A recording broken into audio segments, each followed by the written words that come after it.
like to begin first by thanking Warren Zola and all the staff at Boston College that organized this event. I think we all know it's been here for almost 30 years, and they pour their hearts and soul into it. And one, we're very, very proud of Boston College, but equally important, we're proud of them and the work that they do. So Warren, let's give Warren a round of applause, please.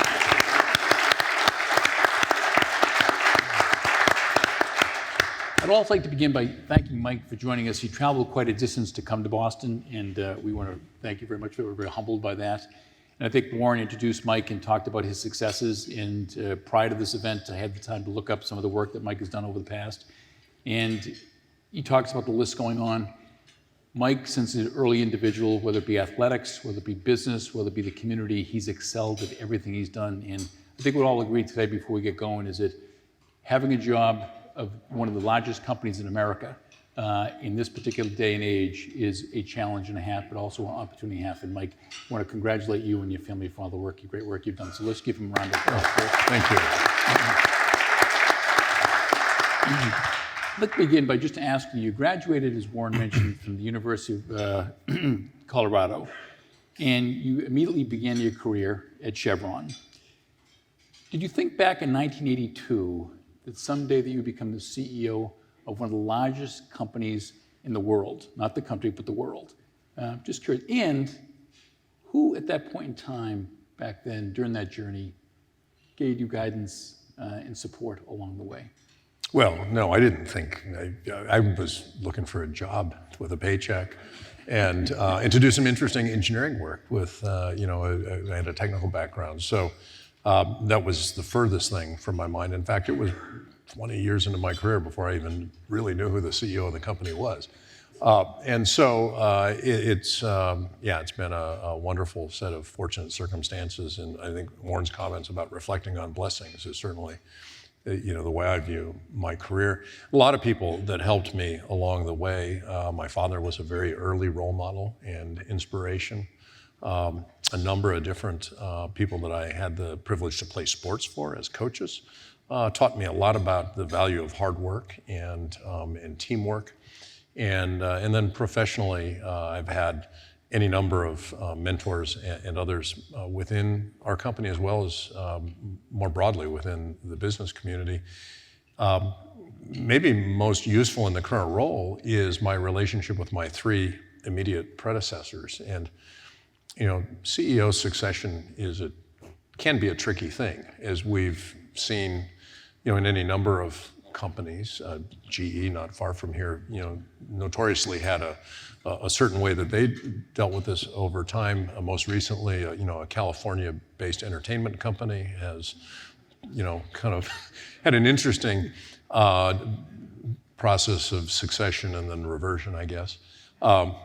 And I'm very blessed in that the three people who did the job I do now, one for the decade of the 90s, one for the 2000s, and one for the 2010s, all live within about 5 miles of where I live. And we're on really good terms with one another. And I have lunch with them 3 or 4 times a year. They're curious about what's happening in the company and in the industry, and I'm curious about the lessons that they've learned in their long careers. And as an example, when the pandemic arrived, we did have a pandemic response plan. We do a lot of contingency planning. So we actually did have a written plan on the shelf that we drilled and things. But there's a lot you don't think of when you're doing that. And of course, they'd been through the fall of the Soviet Union, terrorist attacks, wars, financial crises, any number of kind of big, unexpected external shocks to the world and into our business. And I immediately called them and was able to tap into kind of the lessons they learned navigating these things. And so I've been fortunate to this day to have people like that I can rely on for advice. Yeah. Well, thank you. One question I just want to double click on that is that often people, their leadership style evolves from their upbringing in the surrounding areas. Yeah. And would you say how you were born and raised and your college experience really shaped and molded you and how you serve today and lead today at Chevron? Oh, absolutely. I grew up, my father was an engineer, my mother was an artist. My father was a Republican, my mother was a Democrat. They were very left brain, right brain, and had a wonderful relationship. And I grew up, as I mentioned, playing sports where, I remember playing football when I was 10 years old, and we would have 2-a-day practices, 2 4-hour practices, one from like 8 till noon and another one from 2 to 6. And it was 10-year-old kids. We never lost a game for 3 or 4 years. And what I learned is you can outwork the other guy. If you really committed to it, you can work harder and get ahead. And any number of other lessons that I learned from playing competitive team sports. And then also my father was, I mentioned, an engineer. He worked for Coors. For those of you that are familiar with Coors beer, they also have a high-tech ceramics business, which makes components for the chip sector, military and defense applications, et cetera. And he had a PhD in ceramic engineering, which is kind of an arcane, narrow field of engineering. But he was a very successful executive and leader at Coors, and I learned a lot by watching how he treated the people that worked for the company, including the hourly frontline staff. I worked a summer job once on the graveyard shift from 11 at night till 7 in the morning, making ashtrays that got sent out to bars. And the people I worked with didn't have college degrees. Some of them didn't have high school degrees. And hardworking, salt-of-the-earth people. And I listened to the way they talked about my father, who they didn't know he was my father, but he knew their kids, he knew what they were doing in school and in sports, and he had a connection all the way kind of to the shop floor, which was one of the real profound things I learned from him early on is you should have time for everybody. And you should have more time for the people that do the hardest jobs than you do for the other people that are, sitting in offices doing executive roles. And that was, made a real impression on me early. So yeah, I'm definitely a product mostly of those lessons, more so than things I learned as I actually got into the business world. What I take from that is obviously the apple doesn't fall far from the tree. And I often say when people talk, sometimes you don't listen to what they say, you watch what they say. And when he was talking about his upbringing and his dad and the influence your dad had, I just say, I take with the deepest amount of respect, I admire you for that. And I'm sure your dad is very, very proud of you today, what you've accomplished. I'd like to move on from personal to corporate a little bit and talk about Chevron. As we all know, Chevron is one of the largest companies in the world. I think it's number 16 in the Fortune 500 right now. You've got a market cap of almost $350 billion. Your stock is trading almost at an all-time high, over 181, 182 as of this morning, and you've got 40,000 employees. How do you describe the culture at Chevron? What makes it unique? And how do you avoid dilution of culture when you're talking about 40,000 employees on a global basis? It's not easy. Yeah, so we've got a really unique culture. And it's interesting. It's easy to kind of, caricature industries or big business as, kind of being monolithic. And the companies in our industry have very distinctly different cultures. Ours grew out of our roots on the West Coast. We were originally Standard Oil of California, part of the Standard Oil Trust. And it's a company that's grounded in kind of a humility, a decency, a respect for one another. And the values of the company are codified in something we call the Chevron Way, which is actually in many ways related to the Hewlett-Packard Way, which was also a very kind of foundational set of values. And we shared board directors over many decades. And it traces roots back 100 years to basic principles of decency in terms of how we treat our employees, how we treat one another, how we think about safety, how we think about protecting the environment. And so that's really the touchstone. And we work hard at it. All companies have mission and vision statements. They have values. It's easy to put words on a poster and put them on the wall. It's hard to live them. That's right. And so we spend a lot of time talking about how do you apply these values in the real world? What does it mean? And how do you deal with the kind of the gray areas? I remember when we go through, one of the really important things, we go through a merger or a combination with another company. I was in Asia when Chevron and Texaco merged in 2001. And we took several days and sat down with the employees of the companies that were coming together. And we'd spend 4 hours on one value and talk about, what does this mean? What does this mean in your world? How do you get tested on this? how do you apply it, and share stories about maybe when you haven't lived up to it, and what did you take from that, and what are the realities of doing business around the world, because we work in all these different cultures, and yet we want to have a common company culture that transcends ethnic and geopolitical and geographic differences, that when people are at work, they treat each other in a way that's consistent around the world. And so you got to work at it hard, and it's a little bit like your comments about how do you show up. You got to show up every day and really aspire to live to those values. Yeah. It's interesting. I talked to a lot of CEOs about the impact of COVID during the pandemic, and the idea that people with remote work, and I think it's one of the biggest issues I think that's confronting the workforce today, and I think in the globe. And to me, I don't know how you can build culture without people having interaction with each other on a day in and day out basis. And it's a struggle in today's day and age, because younger generation, I don't want to stereotype, but I mean, it's a different philosophical approach that they have. How did the pandemic impact your organization, and did it affect your culture? And if it did, were any strategies used to try to bring it back together again? Yeah, so I think like every business in the world, it had very profound impacts, because it almost overnight changed virtually everything in terms of how we interacted with one another and our customers and our supply chains.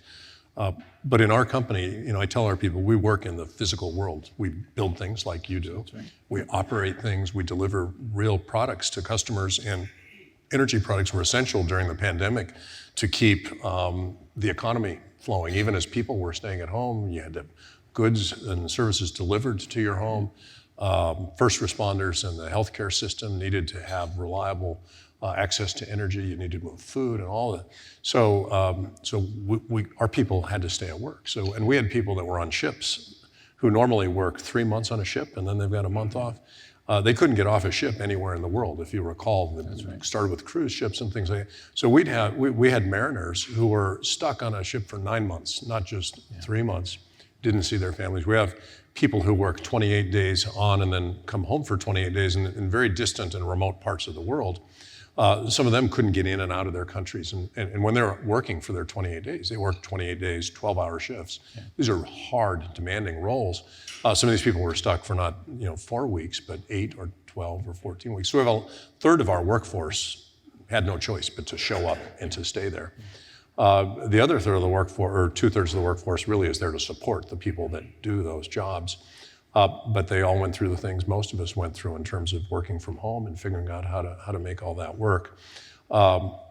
I spent a lot of time listening to people. I communicate a lot normally, but I kind of went into hyperdrive in terms of town halls, and we all learned how to use all these video technologies now that seem ubiquitous and you couldn't live without them. But I engaged with our employees around the world to understand how it was affecting them. And in many countries, we became a very valued source of information because, as we all know, you had the best knowledge at the time, but this thing kept moving.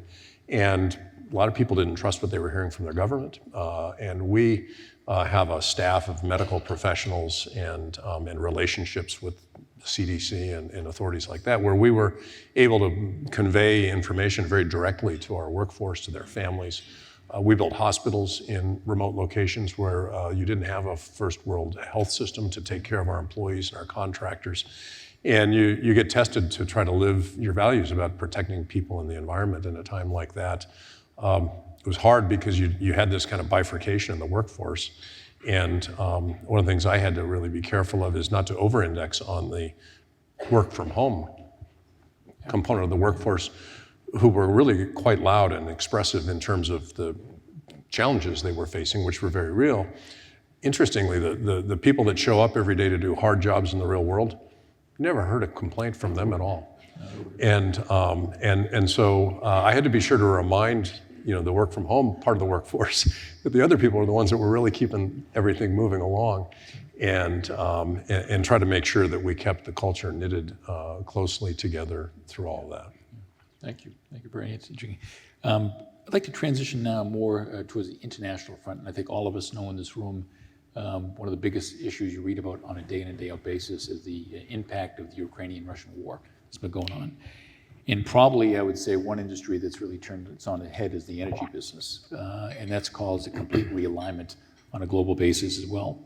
How has the war impacted Chevron directly? And how do you manage instability in regions that you're working in that fundamentally you don't have a lot of control of?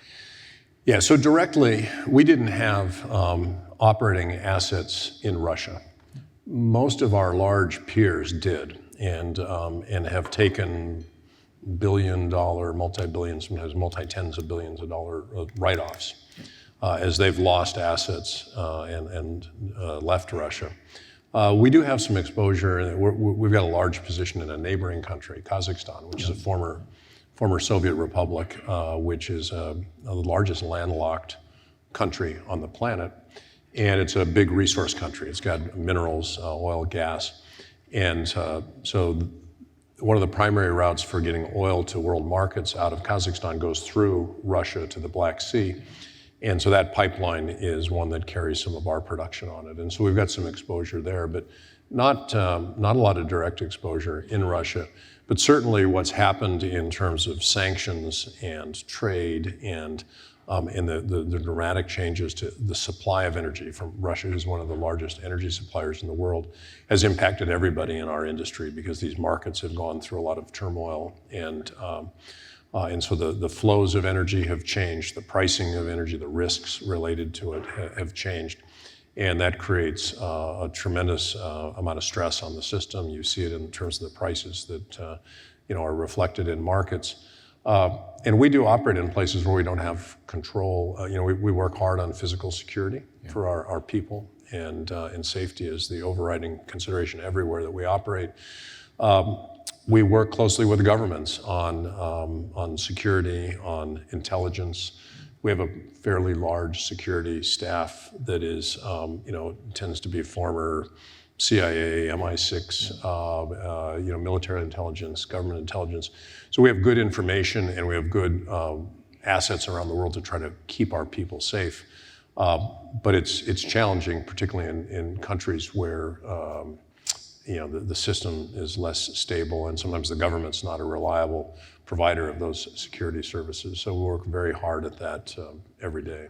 Do you see post-war in Ukraine that the distribution of oil and gas will go back to where it was? Or do you think, I'm looking at the crystal ball, or do you think there is a really serious realignment from a geopolitical point of view, and that maybe tie back into why the Venezuela issue has been in the news in the last few weeks, allowing you the opportunity to go back into Venezuela? There's been a lot of conversation about we really shouldn't be working in that type of environment. So I'd welcome your thoughts on that. Yeah, so I do think there'll be some significant changes to the flows of energy in the world. Europe is the one that you see so much about, and Europe has become really critically dependent upon Russian natural gas and oil and finished products like diesel fuel, all of which supply Europe's economy. And the Europeans, through some policy choices that I think were perhaps narrowly framed, created a vulnerability, not intentionally, but it was an unintended vulnerability through their over-reliance on one supplier for critical energy flows. I don't think Europe will go back to that degree of vulnerability and reliance. So you're going to see flows redistributed around the world. The energy system is hard to describe to people that don't work in it because it's just enormous. And the amount of, the trillions of dollars that are invested in it to deliver the energy that keeps the lights on and the trains running and everything moving in the world. It's one great big just-in-time delivery system. And there's not a lot of slack capacity for disruptions. And so what we are likely to see is as people reduce their reliance on Russia and redistribute these things, we're going to have to build out different infrastructure. You're going to build different kind of trade flows than we've seen historically. And the Russia, it's too important to the world for it to be shut off, which is, you're seeing governments in the G7 and the US grapple with this idea of a price cap, which you may have read about, which is supposed to go into effect on Monday. And the details of it still haven't been finalized. And the Treasury Department's been working on this with allies around the world for months and months and months. It's really complicated to put in place. But the reason it's been so difficult is because they really don't want to shut the Russian energy off. The world would bear incredible pain if we were to do that, and yet they want to try to find a way to reduce the revenues that flow to Russia. So it's an undeniable fact that some of the energy that supplies the world comes from places like Iran, from Russia, from Venezuela, which are not always the most stable or democratic societies in the world, and we have to navigate that. I'll touch on Venezuela just quickly. We've been in Venezuela for most of the last 100 years, many of which were great years for the Venezuelan people. It was the jewel of South America until the last couple of decades. So we've got a long history with the people there. We've got a lot of Venezuelan nationals who are employees of ours, so we've worked hard to support them through these challenging times. The government has started to modify the sanctions that are in place against both the regime and then the industry in Venezuela to recognize some of the realities in this energy economy where those supplies are important to the world. And so we'll work with our government to be sure we stay in compliance with all those sanctions and see if we can't. We've been trying to hang in and for a better day in Venezuela to be part of building a better future for it. And that's really what the opportunity is there. As you said, tremendous potential in Venezuela because they're one of the largest potential oil producers in the world. Great people, great education system, through the 80s, the 90s, a lot of really talented individuals, many of whom have sadly left the country now. Yeah, thank you. I'd like to transition now towards international, not more domestic. And it was interesting is this gentleman here, CEO of Eversource, a guy by the name of Joe Nolan. You may not know him, you may not. Wonderful guy, been around, very solid supporter of Boston College as well. He penned the President Biden a letter recently, as you penned President Biden a letter, and you talked about the idea of the national energy shortage this winter, and you talk about the federal emergency powers to increase domestic energy supply. And I think similar to what Joe was talking about here in New England, you're talking about more on a national scale. Could you talk a little bit about what prompted you to write that letter, okay? And what do you think the administration's response will be, if there's any response to that? And if you had your own way, you were the president with Joe Biden's hat on, what would you do? Yeah, so the president has had a very aggressive and ambitious agenda to address climate change, which we fully support. We have absolute commitment as a company, and frankly, I talk to other companies in our industry. They're all working hard to help develop lower carbon forms of energy that can reduce greenhouse gas emissions. When you talk about energy, there are three things that really matter. One, it has to be affordable because it underpins economic development and prosperity. Second is it needs to be reliable and secure because energy security and national security are linked. And the third is you want to reduce the environmental impact of it and produce the energy the world needs and have that have less negative impact on the environment over time. What I urged the president in the letter I wrote to him and what I've urged administration officials is to engage in a conversation where we recognize the balancing of these three factors, because the reality is if you over-index on just one of those, you create vulnerabilities that are really, over time, not acceptable. If all you care about is low-cost energy, you're going to have a world nobody wants to live in. That's right. If you invest in a incredibly secure energy system, you won't be able to afford it because you have so many alternatives that you're going to overinvest. And if all you do is worry about having the lowest carbon energy system you have, you're going to drive vulnerabilities in on the other two dimensions, which is what we see playing out in Europe right now. It's been difficult to get traction for a balanced conversation on energy policy and the approach as we go forward. And that's really where I've been trying to engage with the administration, is talk about how do we balance these three things to be sure that we have a system that can support the economy that's reliable and secure and that is constantly moving towards a state of less impact on the environment. And what are the trade-offs and how do we navigate that? Yeah. It's challenging too here for all of us as we read in the paper. We see that our natural gas bills are going up potentially 40% this winter. And even if there's enough supply of natural gas, one of the things that Joe Nolan talked about in his letter to the President of the United States. And I sit back and I say to myself, if that is the case, yes, I think domestically, I think, homes, and it's a challenge as well too, but even businesses, because the businesses in Massachusetts are large consumers of energy at the end of the day. If you're going up 40% on your bills, I mean, that really is disruptive at the end of the day. And I think your idea of how do we introduce a sense of balance and practical application of this dialogue, and so we don't take it out of context. One of the questions I would have for you, and I go back to what the pundits talk about, is that we sit back and we talk about this shortage of supply of natural gas. We talk about the prices going up, and then you correlate that back, and I don't say this is bad, but your profit margins have been the highest they've ever been in the history of Chevron right now.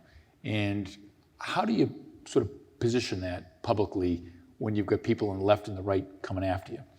Yeah, it's kind of inherent in the commodity business. 2 years ago, our profit margins were the lowest in history. Nobody wants to hear that, though, right? and while we're making strong earnings today, we were losing billions of dollars a month just 2 years ago, and there was no clear end in sight. And so, in a commodity industry, there's a couple of things you have to remember. One is that prices that go down are going to come back up, and prices that go up are going to come back down. And so it never stays the way that it is, in the current time frame. And so, look, we invest massive amounts of capital. I was talking earlier before lunch about a liquefied natural gas project where we discovered the gas field in the waters offshore Australia in the 1980s. It took us 30 years to get that project developed and built, and it cost $50 billion to do so, and we need decades of time to amortize that investment. These are very long-scale investments, and you have to see your way through the ups and downs of the commodity cycles in order to do that. And so you really have to remember that there's large numbers involved, and while the earnings right now are big, the losses are big at a different point in the cycle. The capital investments are always big. And I try to encourage policymakers to be careful about the signals they send. So some of these kind of punitive tax ideas create a disincentive to invest, and they create our capital is mobile. It can move around the world, and tax regimes matter, and policy matters.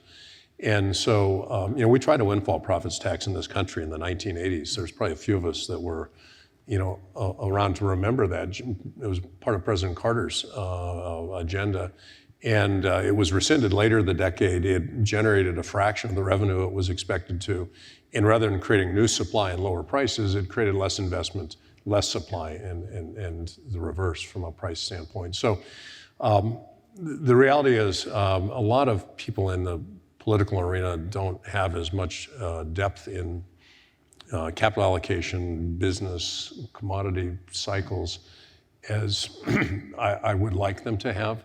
And so we have to sit down and try to talk through the likely consequences of some of the policy choices that they could make.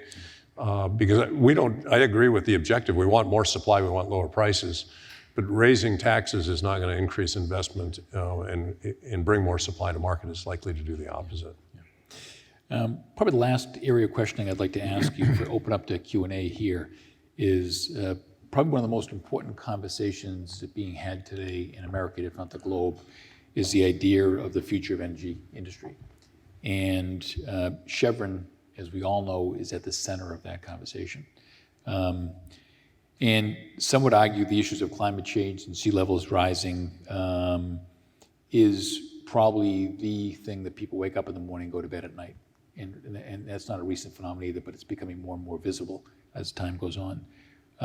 How do you balance social responsibility with shareholder value as relates to that conversation?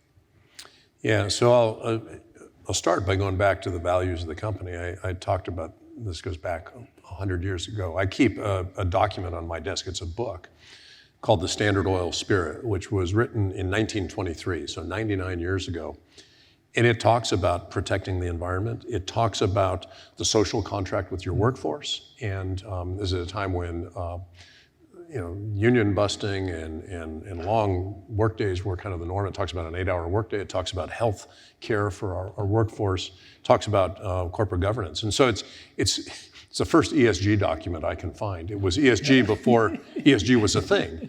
And what it really is, it's about how do you run a sustainable business, right? What are good foundational principles to treat your communities well, to treat your workforce properly, to take care of the environment where you work.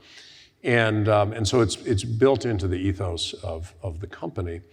As we look at things today, I've got a very simple expectation for our people, and it's to safely deliver lower carbon energy to a growing world.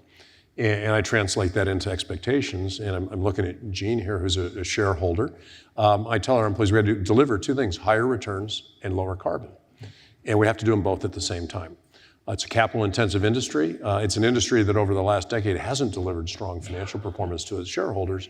We've got to improve our returns on investment, and we also have to deliver a lower carbon energy system because that's what the world expects.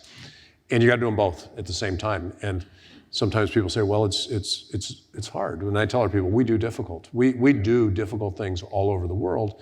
And the easy things are done, or the easy things are what others are doing. We got a lot of capability, and we're working to decarbonize today's oil and gas energy system, and working to build renewable fuels businesses, hydrogen, green and blue hydrogen, which are both lower carbon hydrogen, carbon capture and storage, geothermal energy to build out components of a new energy system that's inherently got a different carbon footprint than the energy system the world uses today. But we can't turn off System A, which is keeping the lights on right now, until System B is ready. Yeah. And that's a little bit of what we're seeing in some parts of the world, including California, where I live, where there's a mandate that all the vehicles are going to have to be sold will be electric vehicles in the not too distant future.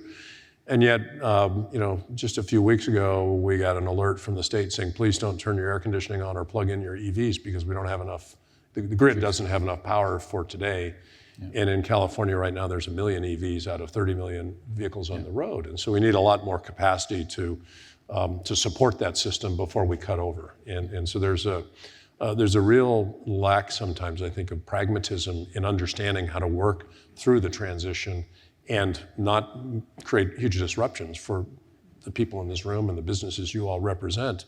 You need a stable, predictable supply of energy, a cost for energy, and because your businesses are doing many other things for your customers, and we got to try to support that. It's similar too, I think, in our business. We're in the construction and real estate business. 40% of all energy is used in our industry. 37% of all power used is by the construction business. Well, 40% of all carbon emission comes from our business.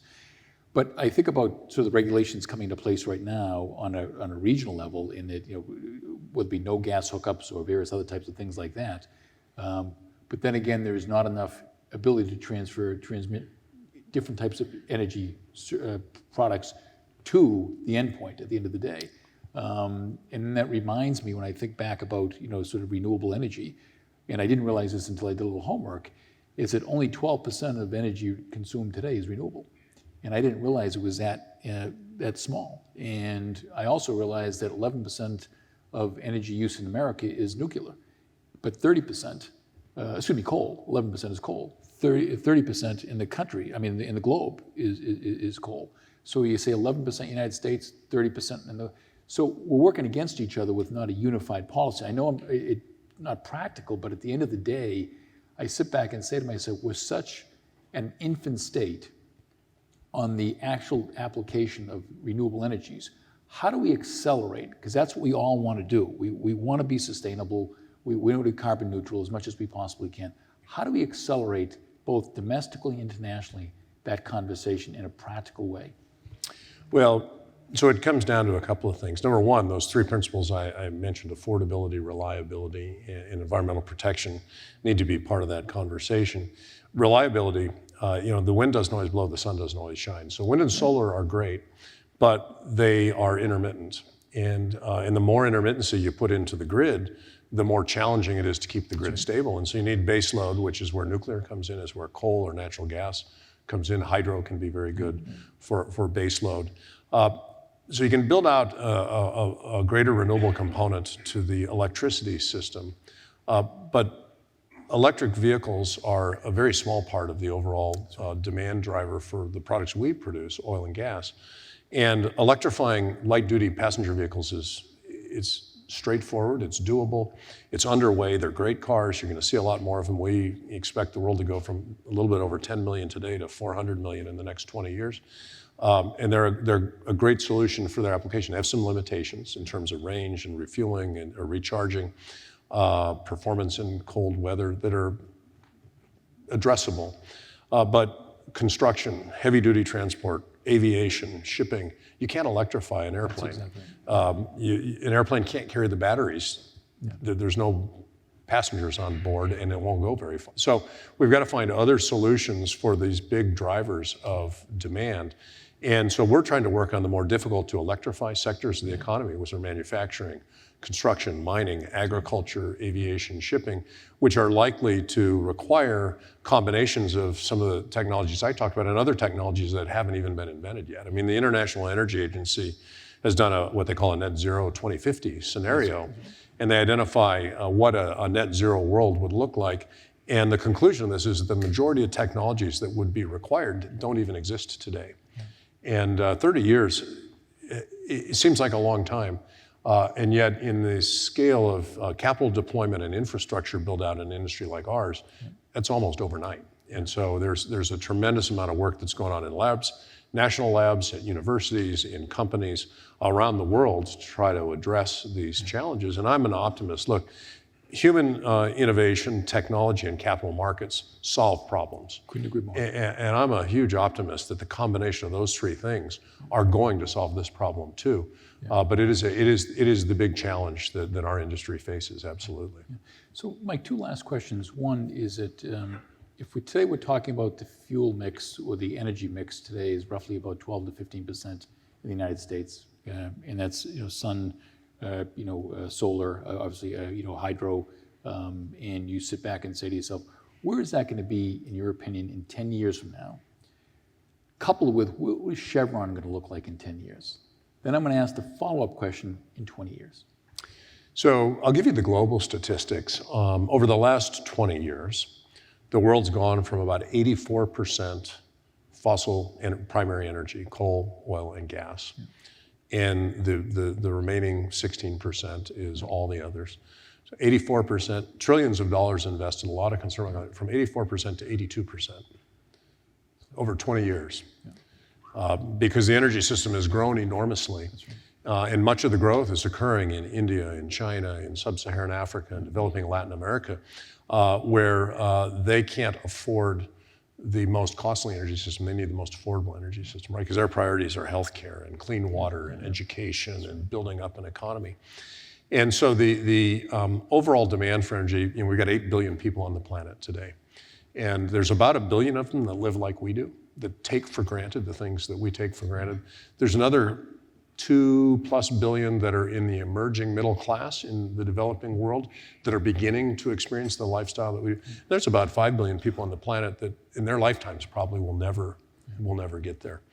And so this drives the pace of change and the realities that I think are difficult to confront, but that we have to talk about. And that is, the number's going to come down. It's going to come down faster in developed worlds, the fossil mix. But the overall demand in the developing world is going to grow at an enormous rate. If we can't figure out a way to help China and India build out less coal and build out other solutions, everything we do in Europe and Japan and the United States and North America is going to be overwhelmed by the emissions that are going to come out of these developing economies. And so we've got to find solutions that work in the least developed portions of the world, even as in countries like the US, people are willing to pay a higher price for a lower carbon energy system. That's not true in so much of the rest of the world, that we've got to find a way to address this all around the world. Well, thank you very much, and I just want to thank you and Chevron for all the work that you do leading this conversation. And actually, when you read the information, really Chevron is a company that puts their money where their mouth is, okay? And I don't think there's any other company out there, especially in this challenging category that you represent, that's trying to do a more impactful job. So again, I want to congratulate you and your organization and give you a round of applause. Thank you.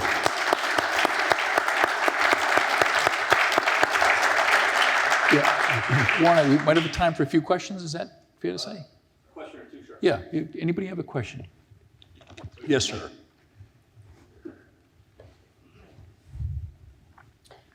Mike, thank you for coming. You said that energy security is national security, and I agree with that, and I just wanted to thank you for everything you do on behalf of our country. My question relates to the Strategic Petroleum Reserve, which has been drawn down by about half, I think, and is going to continue to be drawn down during peacetime. And my question is, number one, is that sound national security policy? And more importantly, how long does it take to refill that when we need to do that? Yeah, so in round numbers, the Strategic Petroleum Reserve can hold around 800 million barrels. It's down to around 400 million. Now it's at the lowest levels since the early 1980s. And it was originally conceived of in the aftermath of the Arab oil embargo and the energy crisis of the 1970s. Say, we really do, this is when we had gasoline lines and you had odd, even license plate, numbers and all the rest of that We're stuff. dating ourselves right now. Yeah, the young people in the room don't remember these things. And so it was really built for a true shortage of supply, which we haven't experienced. We've experienced higher prices, and it's been used not just by this administration, but by other administrations to try to ameliorate high prices for a variety of reasons at different points in time, which is fine. I won't get into whether or not, it's not what it was originally intended for. It's a little bit like buying insurance. And if you don't keep your premiums current, just when you decide, okay, I don't really need that, then all of a sudden, here comes the flood, the automobile accident, we need the insurance. There's going to be a day when I think we need the supplies, and that is, I think when we're going to really know whether this was wise or not. It's been drawn down at about 1 million barrels a day for the last 6 months. So call that 180 days, 180 million barrels. It needs to be refilled, but the world is pretty tight right now on oil supply. And to flip from 1 million barrels a day going into the market to taking that million off and then buying 1 million barrels to put into the reserve, you kind of have a net swing of 2 million barrels a day at a time when markets are really, really finely balanced. It's why the administration has not started to they've talked about we'll refill over a number of years, maybe at a certain price point, but it will take years probably to refill it. And I think, it's hard for me to tell whether or not it will be wise. I think time will tell, depending upon how things play out. But it's been used more than just by this administration for purposes that are different than what it was originally established for. One more question? Yeah, Gene. So I Yeah. think you. We'll get 2 more, Gene, and then, So I think we can probably agree that maybe decarbonization might be the biggest trend in the next 30 or 40 years in terms of innovation. And so, and you mentioned a bunch: hydrogen, carbon capture. Where is Chevron putting most of their R&D dollars in terms of? What are you most excited about when you think about what can have the biggest impact? So in the short term, we're doing a lot on renewable fuels. Renewable diesel, biodiesel, sustainable aviation fuel, renewable natural gas, because they can drop into the existing infrastructure of distribution and consumption the most quickly and make the most impact early. Hydrogen holds an awful lot of potential. But for hydrogen, there are entire new value chains that have to be built out, from the raw material through the manufacturing, the distribution infrastructure, and then ultimately the consumption. And so we're working with people that I'm sure you're familiar with, people like Caterpillar. That's right. on locomotives and construction equipment that would run on hydrogen rather than on diesel fuel. But you've got to rebuild the engines. The hydrogen is, for those that remember high school chemistry, it's element number 1 in the periodic table. It's the smallest atomic structure, and the molecule is as small. It actually can leak out through flanges, fittings, valves, and even through the wall of steel pipe in ways that other molecules won't. And so the infrastructure to move it is challenging. We may need to move it as ammonia or in another form and then reconvert to liberate the hydrogen at the other end of the value chain. So it holds potential in applications like shipping, construction, heavy-duty road transport, potentially aviation. but there's a lot of technical work that needs to be done, and the economics of it are really challenged right now versus the existing system. Carbon capture is a little controversial, carbon capture and storage, but if we really are serious about this, we're going to have to find a way to take carbon out of the atmosphere.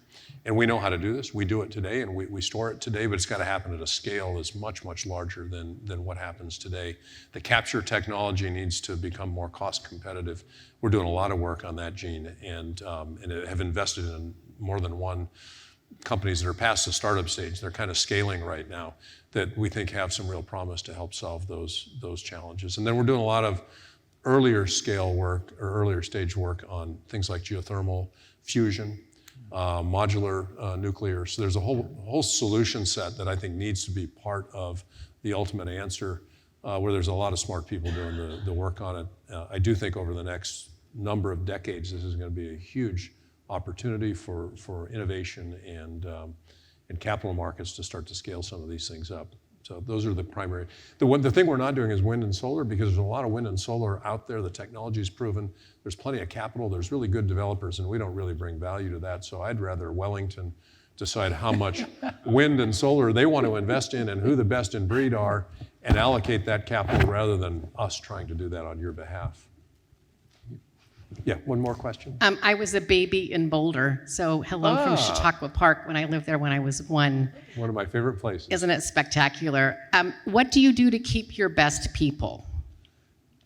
We try to create a culture where they can be their best selves. We work hard on diversity and inclusion and allowing everybody to bring their full self to work every day and realize whatever their career ambition and potential is, and create a culture and an environment where they can thrive. And I'm really proud of our people. We get the best people in our industry, and we work hard every day to give them the tools and the opportunity to grow. And everybody has their own their own path that they want to chart. And my job is to make sure that that's available and supported, and that people can be the person they want to be at work, at home, and have a fulfilling career and take care of their families.